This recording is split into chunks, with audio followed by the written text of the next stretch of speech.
Hi friends, good morning. Welcome back to my channel. Friends, ఈరోజు నేను ఒక కొత్త డెసిషన్ తీసుకున్నానండి.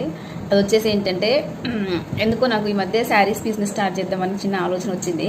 ఈ మధ్య కాదు, నాకు ఎప్పటి నుంచో ఆలోచన ఉంది. కానీ అది ఎట్లా స్టార్ట్ చేయాలి ఏంది అనేది నాకు కొంచెం డౌట్ ఉండే. ఇప్పుడు కూడా డౌట్ ఉంది, అది ఎట్లా స్టార్ట్ చేయాలి, శారీస్ ఎక్కడి నుంచి తేవాలి ఏంటి, నాకు అసలు ఏమీ తెలియదు.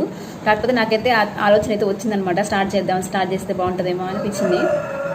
సో మీలో కూడా కొంతమంది చెప్పారు, అక్క శారీ బిజినెస్ స్టార్ట్ చేయండి అని చెప్పి. నాతో పాటు ఛానల్ స్టార్ట్ చేసిన వాళ్ళు కూడా చాలామంది ఇప్పుడు శారీస్ బిజినెస్ అయితే స్టార్ట్ చేశారు. నాకు కూడా స్టార్ట్ చేయాలనిపిస్తుంది. కాకపోతే అసలు శారీస్ ఎక్కడ తేవాలి ఏంటి అనేది అయితే నాకైతే ఏమీ తెలియదండి. మీరు ఎవరికైనా తెలిస్తే ప్లీజ్ కామెంట్ చేయండి. అసలు ఎక్కడ శారీస్ హోల్సేల్గా దొరుకుతాయి, ఇట్లా బిజినెస్ చేసుకునే వాళ్ళకి బాగుంటుంది అనేది చెప్పండి. అలాగే అంతేకాకుండా ఈరోజు మీకు ఒక శారీస్ అంటే నేను చెప్పాను కదా, మీకు మొన్న ఒక షాప్ చూపించాను కదా, ఆ షాప్లో శారీస్ ఉన్నాయి అనమాట. అంటే ఈరోజు కలెక్షన్ చూపియమ్మా అని చెప్పి అనేసి అన్నదనమాట. ఫస్ట్ అయితే మీకు ఆ శారీస్ చూపిస్తాను.